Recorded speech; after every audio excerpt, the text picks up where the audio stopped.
Are you ready for it?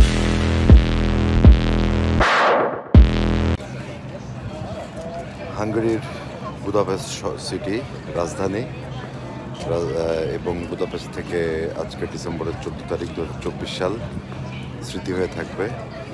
চেষ্টা করবো আপনাদেরকে অনেক কিছু দেখানোর। চলুন প্রথমেই বুদাপেস্ট শহরের গোড়াপত্তনের ইতিহাসটি শুনে আসি। শুরুতেই বলে রাখি, বুদাপেস্ট অনেক কালারফুল একটা সিটি।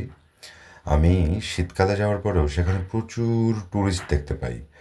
আমি সামারে আবার যাব, তো আমি বিশ্বাস করি যে সামারে গেলে দাঁড়ানোর জায়গা পাবো না, এত বেশি ট্যুরিস্ট থাকবে, কারণ উইন্টারে এদের এত ট্যুরিস্ট। তবুও আমার কাছে চমৎকার লেগেছে বুদাপেস্ট শহরটি। বুদাপেস্ট হাঙ্গেরির রাজধানী এবং দেশের সবচেয়ে বড় শহর।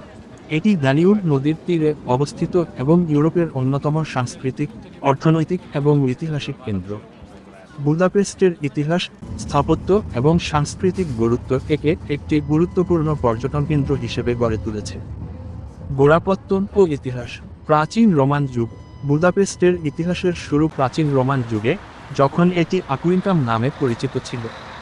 এটি প্রথম খ্রিস্টাব্দের রোমান সাম্রাজ্যের একটি গুরুত্বপূর্ণ সামরিক কেন্দ্র ছিল। মধ্যযুগ। নবম শতাব্দীতে মাগিয়াররা এই অঞ্চলে বসতি স্থাপন করে। পরবর্তীতে এখানে দুটি আলাদা শহর গড়ে ওঠে। বুডা, দানিউবের পশ্চিম তীরে অবস্থিত। এটি ছিল রাজকীয় কেন্দ্র। পেস্ট, দানিউবের পূর্ব তীরে অবস্থিত এবং বাণিজ্যিক কেন্দ্র হিসেবে পরিচিত। তুর্কি শাসন। বুদাপেস্ট অটোমান সাম্রাজ্যের অধীনে আসে এবং তুর্কি সংস্কৃতির প্রভাব পড়ে। তবে 1686 সালে এটি হ্যাবসবার্গ সাম্রাজ্যের অধীনে চলে যায়। 19ম শতাব্দীর গঠন। 1873 সালে বুডা এবং পেস্ট একত্রিত হয়ে বুদাপেস্ট নামে একটি শহর গঠিত হয়। এই সংযুক্তি বুদাপেস্টকে হাঙ্গেরির রাজধানী হিসেবে প্রতিষ্ঠা করে। স্থাপত্য এবং দর্শনীয় স্থান। Hungarian parliament building.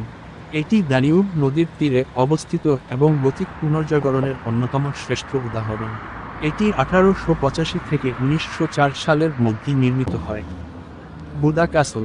রাজকীয় পরিবারের বাসস্থান হিসেবে নির্মিত এই ক্যাসলটি মধ্যযুগীয় স্থাপত্যের উৎকৃষ্ট উদাহরণ।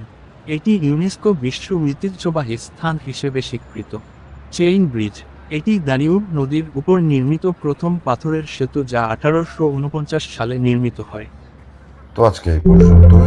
ভিডিওটি ভালো লাগলে লাইক করবেন, আমার চ্যানেলটি সাবস্ক্রাইব করবেন। Thank you.